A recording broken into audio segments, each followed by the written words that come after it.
ये कहानी है एक आदमी और उसकी 3 बेटियों की है। उसकी बीवी कुछ साल पहले वफात पा चुकी थी।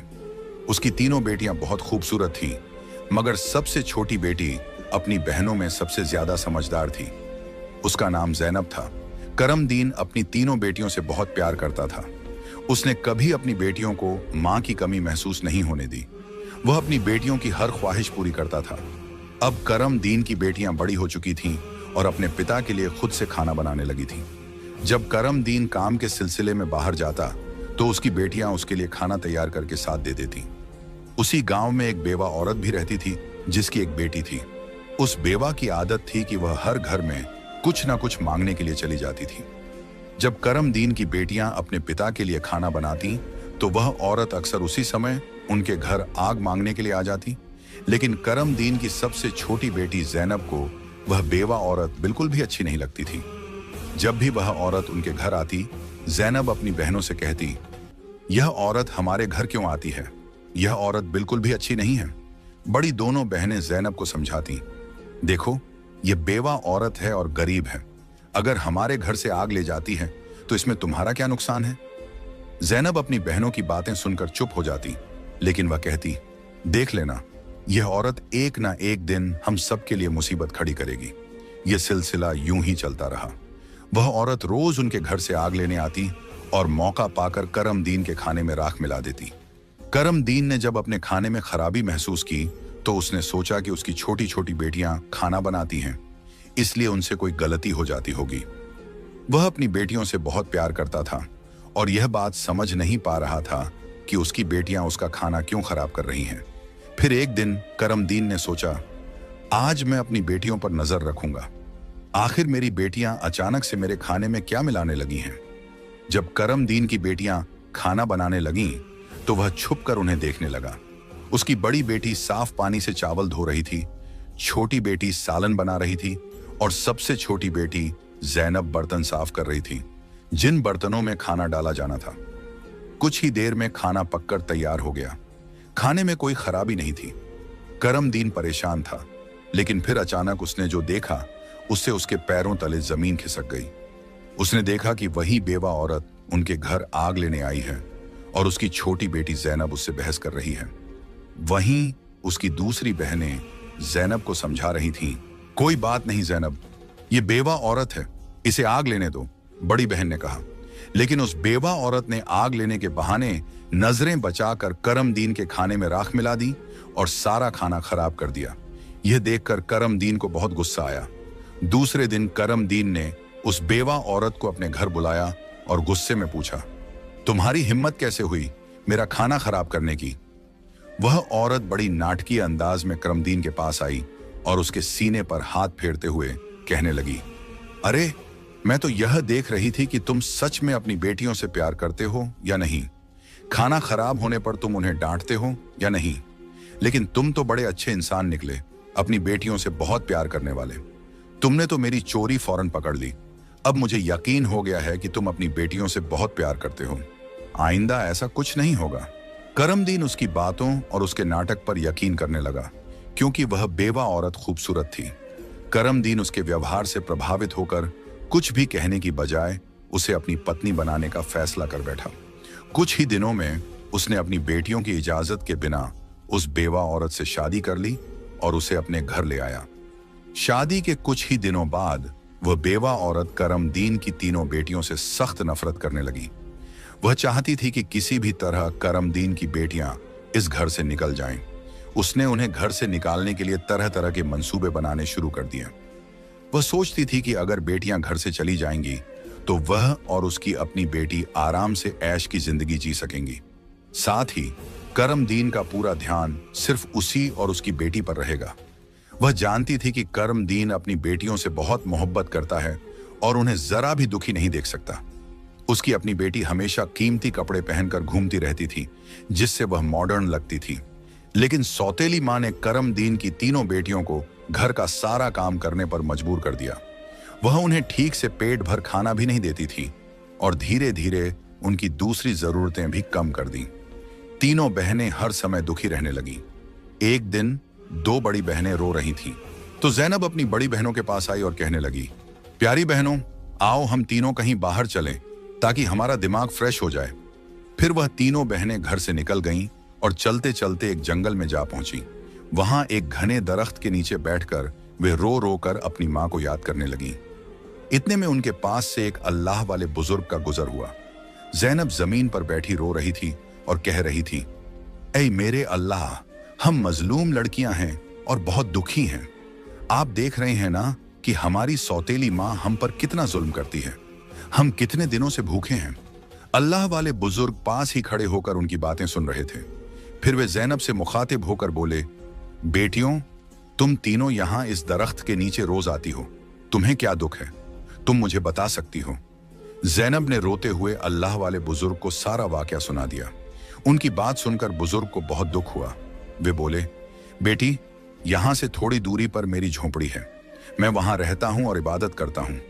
मेरी झोंपड़ी के बाहर एक अनार का दरख्त लगा है जिस पर पके हुए अनार लगे हुए हैं।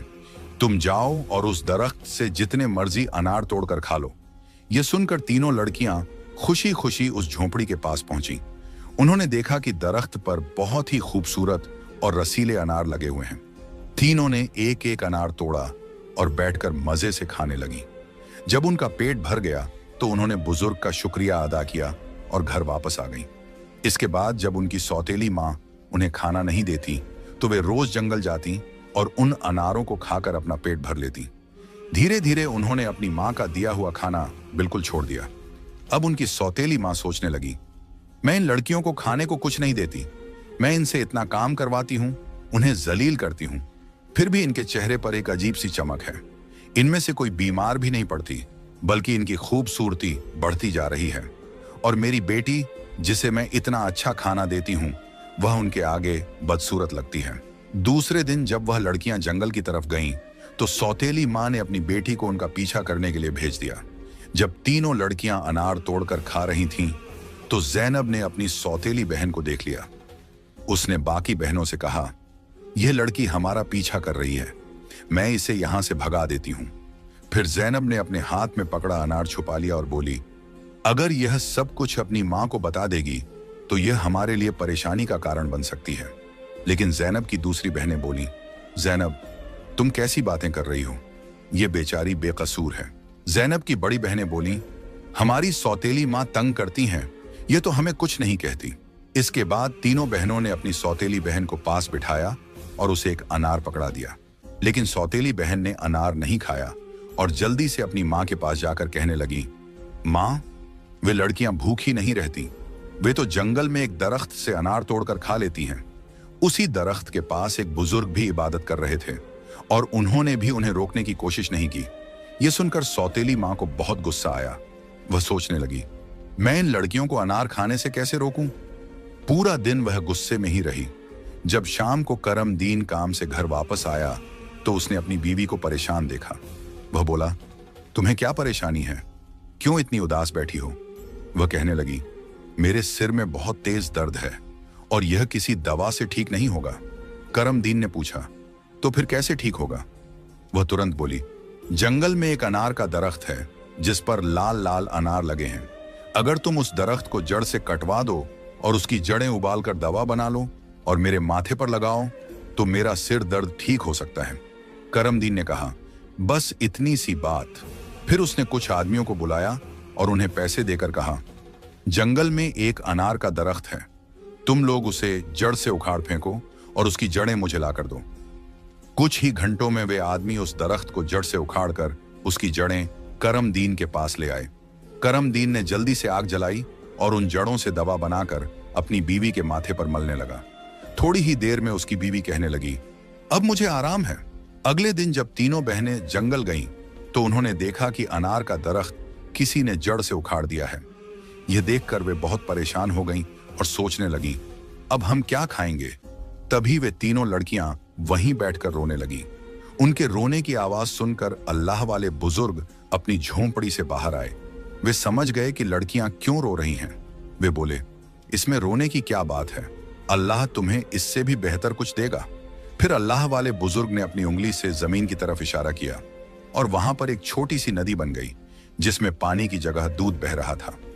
उन्होंने उन लड़कियों को एक मिट्टी का प्याला दिया और कहा, जहां से जितना मर्जी हो दूध पियो।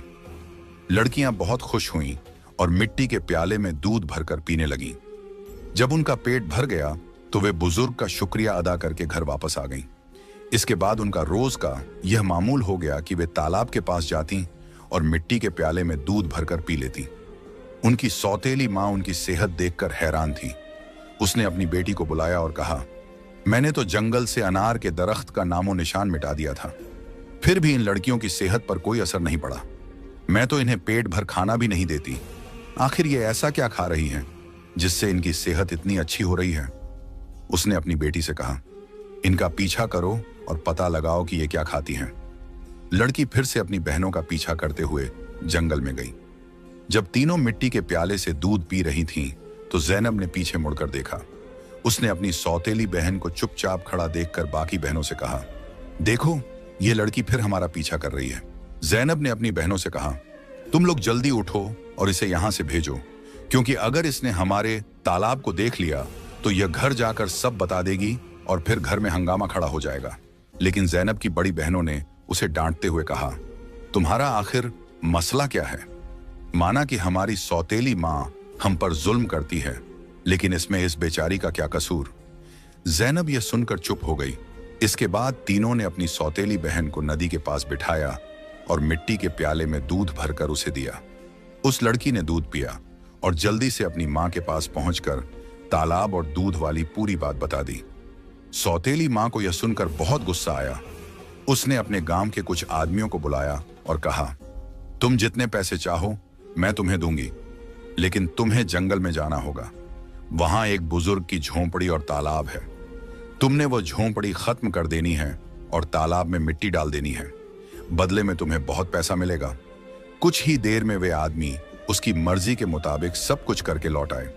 वह औरत अब बहुत खुश थी। अगले दिन जब तीनों बहनें जंगल में गईं, तो उन्होंने देखा कि वहां न तो तालाब है और न ही बुजुर्ग की झोंपड़ी। यह देखकर उन्हें पहाड़ जैसा दुख हुआ। वे वहीं बैठकर रोने लगीं और भूखी प्यासी अपने घर लौट आईं। उनकी सौतेली माँ यह देखकर बहुत सुकून महसूस कर रही थी। एक दिन वह फिर बीमारी का बहाना बनाकर लेट गई। शाम को जब करमदीन घर आया तो उसने अपनी बीवी को प्यार से कहा, चाहे मेरा सब कुछ बिक जाए, लेकिन मैं तुम्हें कुछ नहीं होने दूंगा। तुम्हारा इलाज सबसे अच्छे डॉक्टर से करवाऊंगा। लेकिन उसकी बीवी कुछ और ही चालें चल रही थी। उसने कहा, आपको इतना कुछ करने की जरूरत नहीं है। मेरी जिंदगी बचाने के लिए बस एक छोटा सा काम करो। करमदीन बोला, जल्दी बताओ क्या करना है, मैं वही करूंगा। उसकी बीवी बोली, तुम अपनी तीनों बेटियों का खून निकालकर मेरे हाथों और पैरों की हथेलियों पर मल दो, तभी मैं ठीक हो सकती हूं। यह सुनकर करमदीन की आंखों में आंसू आ गए, क्योंकि वह अपनी बेटियों से बेहद मोहब्बत करता था। वह चुपचाप कमरे से बाहर निकला और अपनी बेटियों को ढूंढने लगा, लेकिन बेटियां घर में नहीं थीं। वह परेशान होकर उन्हें ढूंढते ढूंढते कब्रिस्तान पहुंचा। वहां उसने देखा कि उसकी तीनों बेटियां अपनी मां की कब्र के पास बैठकर रो रही हैं। यह देखकर करमदीन का दिल कांप गया। एक तरफ उसकी बीवी की ख्वाहिश थी और दूसरी तरफ उसकी बेटियों की जिंदगी। करमदीन को समझ नहीं आ रहा था कि वह क्या करे। उसने सोचा कि उसकी बीवी उसकी बेटियों से कभी खुश नहीं होगी और उसकी बेटियां अपनी सौतेली मां के साथ खुश नहीं हैं। इसलिए उसने फैसला किया कि बेटियों को कहीं दूर ले जाएगा। उसने अपनी बेटियों को गले लगाया और कहा, ऐ बेटियों, तुम क्यों परेशान होती हो? मैं तुम्हें कहीं और ले चलता हूं। वह अपनी बेटियों को एक घने जंगल में ले गया। वहां उसने मिट्टी का चूल्हा बनाया और बेटियों को खाना बनाकर खिलाया। जब बेटियों ने पेट भरकर खाना खा लिया तो वे एक दरख्त के नीचे सो गईं। करमदीन ने अपनी बेटियों को वहीं सोते हुए छोड़ दिया और वहां से भाग गया। उसके दिल में यही ख्याल था कि कम से कम मेरी बेटियां जिंदा तो रहेंगी और अपनी सौतेली मां के जुल्म से बची रहेंगी। रास्ते में उसने एक हिरण का शिकार किया और उसका खून लेकर अपनी बीवी को दे दिया। उसकी बीवी ने वह खून अपने हाथों और पैरों पर लगाया और खुश होकर कहा, अब मुझे आराम है। उसे यकीन हो गया कि करमदीन ने अपनी बेटियों को मार दिया। दूसरी तरफ जब तीनों बहनें जागीं तो उन्होंने देखा कि उनका बाप उन्हें छोड़कर जा चुका है। वे अपने बाप को पुकारने लगीं। जंगल में जंगली जानवरों की आवाजें सुनकर वे डर गईं और रोने लगीं। इत्तेफाक से उसी जंगल में 3 दोस्त शिकार के लिए आए थे। जब वे शिकार करके लौटने लगे तो उनमें से एक दोस्त, जिसका नाम नासिर था, कहने लगा, मुझे लगता है, नासिर ने कहा, यहाँ कोई मुसीबत में है। क्या तुम लोग किसी के रोने की आवाज नहीं सुन रहे? मुझे तो किसी के रोने की आवाज आ रही है। चलो जल्दी से देखते हैं, शायद किसी को हमारी मदद की जरूरत हो। फिर तीनों दोस्त आवाज की दिशा में चल पड़े। आगे जाकर उन्होंने देखा कि 3 खूबसूरत लड़कियां बैठी हुई रो रही हैं। नासिर आगे बढ़ा और उनसे पूछा, तुम यहां अकेली क्या कर रही हो और इतना क्यों रो रही हो? जैनब ने नासिर को अपनी पूरी कहानी सुना दी। लड़कों को उन पर बड़ा तरस आया। वे आपस में कहने लगे, क्यों ना हम इन लड़कियों से शादी कर लें? इन्हें एक छत मिल जाएगी और हमारी जिंदगी भी सुकून से गुजरने लगेगी। फिर उन तीनों लड़कों ने उन तीनों लड़कियों से शादी कर ली। जैनब की शादी नासिर के साथ हो गई। संयोग से उन तीनों दोस्तों के घर पास पास थे। तीनों बहनें खुशी खुशी अपने अपने घरों में रहने लगीं। 1 साल के बाद जैनब के घर में बेटे की पैदाइश हुई। ये देखकर नासिर के दोस्त और जैनब की बहनें बहुत खुश हुईं। धीरे धीरे जैनब का बेटा 2 साल का हो गया। एक दिन नासिर ने अपने दोस्तों से कहा, मेरा आज फिर जंगल में शिकार करने का मन हो रहा है, चलो शिकार पर चलते हैं। लेकिन उसके दोस्तों ने मना कर दिया और कहा, हमें तो किसी जरूरी काम से जाना है, हम तुम्हारे साथ जंगल नहीं जा सकते। नासिर ने जैनब से इजाजत ली और अकेला ही जंगल में शिकार के लिए चला गया। लेकिन इसके बाद कई दिन गुजर गए और नासिर घर वापस नहीं आया। जैनब बहुत परेशान हो गई। उसकी बहनें भी उसकी चिंता देखकर चिंतित हो गईं। जैनब के जीजा नासिर के दोस्त ने उसे तसल्ली देते हुए कहा, तुम फिक्र मत करो, हम नासिर को ढूंढकर जरूर वापस लाएंगे। लेकिन करनी खुदा की यह हुई कि नासिर के दोस्त भी उसे ढूंढने जंगल गए, लेकिन वे भी वापस नहीं लौटे। उन तीनों बहनों पर एक बार फिर से गम का पहाड़ टूट पड़ा। एक दिन जैनब अपने बेटे को सुला रही थी कि दरवाजे पर दस्तक हुई। उसने जल्दी से जाकर दरवाजा खोला तो क्या देखती है कि एक बुजुर्ग फकीर जिसने हरे रंग के कपड़े पहने हुए थे दरवाजे पर खड़ा है। जैनब उसे देखकर बोली, बाबा, मेरा शौहर घर पर नहीं है, मैं आपको घर में आने की इजाजत नहीं दे सकती। जब मेरा शौहर आएगा तब आप आ जाना। उस पर फकीर बोला, बेटी, मुझे बहुत भूख लगी है, किसी भूखे को खाना खिलाने में क्या हर्ज है। जैनब ने मजबूरी में उस फकीर को घर में बुला लिया और उसके लिए खाना बनाने लगी। लेकिन वह जादूगर फकीर बुरी नजरों से जैनब को देखता रहा। फिर वह जादूगर उठकर जैनब के करीब आया और बोला, सुनो लड़की, तुम मुझे बहुत अच्छी लगती हो, अपने बेटे को छोड़ दो और मुझसे शादी कर लो। जैनब डर के मारे कांपने लगी और बोली, बाबा, आप कैसी बातें कर रहे हैं? मैं शादीशुदा हूं और एक बच्चे की मां हूं। आपकी हिम्मत कैसे हुई ऐसा कहने की? यह सुनकर जादूगर फकीर को गुस्सा आ गया। उसने अपने जादू से जैनब को कुतिया बना दिया और उसके गले में रस्सी डालकर खींचते हुए ले जाने लगा। इधर जैनब का बेटा जोर जोर से रो रहा था। जैनब की बहनों ने जब उसके बेटे के रोने की आवाज सुनी तो वे भागती हुई उसके घर आईं। उन्होंने जल्दी से जैनब के बेटे को गले लगाया और अपनी बहन को घर में ढूंढने लगी। लेकिन उन्हें जैनब कहीं नजर नहीं आई। उनकी सौतेली मां के बाद अब जैनब भी गायब हो चुकी थी। वक्त इसी तरह गुजरता रहा। अब जैनब को गुम हुए भी 14 साल का लंबा वक्त गुजर चुका था। इस दौरान जैनब का बेटा जवान हो चुका था। उसे उसकी दोनों खालाओं ने मिलकर पाला था। एक दिन जैनब की खालाओं ने उसे उसकी मां के बारे में सारी सच्चाई बताई। यह सुनकर वह बहुत परेशान हो गया और बोला, खाला, आज मैं अपने माँ बाप को जरूर ढूंढने जाऊंगा। उसकी खालाओं ने उसे समझाते हुए कहा, बेटा, जो होना था वह हो चुका, जिन्हें जाना था वे चले गए। अब हम तुम्हें नहीं खोना चाहती। हमारे शौहर भी जंगल गए थे और वे भी कभी वापस नहीं आए। अगर तुम भी चले गए तो हम किसके सहारे जीएंगी? लेकिन लड़के ने कहा, खाला, आप फिक्र मत कीजिए, मैं अपने बाप और बाकी सबको ढूंढकर वापस जरूर लाऊंगा। फिर वह लड़का जंगल की तरफ निकल पड़ा। कई दिनों तक जंगल में इधर उधर भटकता रहा, लेकिन उसे कुछ समझ नहीं आया कि वह अपने माँ बाप को कहाँ ढूंढे। इसी तरह तलाश करते करते वह एक ऐसे इलाके में पहुंचा जो पूरी तरह पत्थरों का इलाका था। वहां उसने पत्थर की इमारतें देखी और एक खूबसूरत छोटा सा पत्थर का घर देखा। वह गौर से उस घर को देख रहा था कि तभी उस घर से एक बुजुर्ग बाहर आए और बोले, बेटा, तुम यहां नए लगते हो, तुम्हें इस खतरनाक इलाके में आने की क्या जरूरत थी?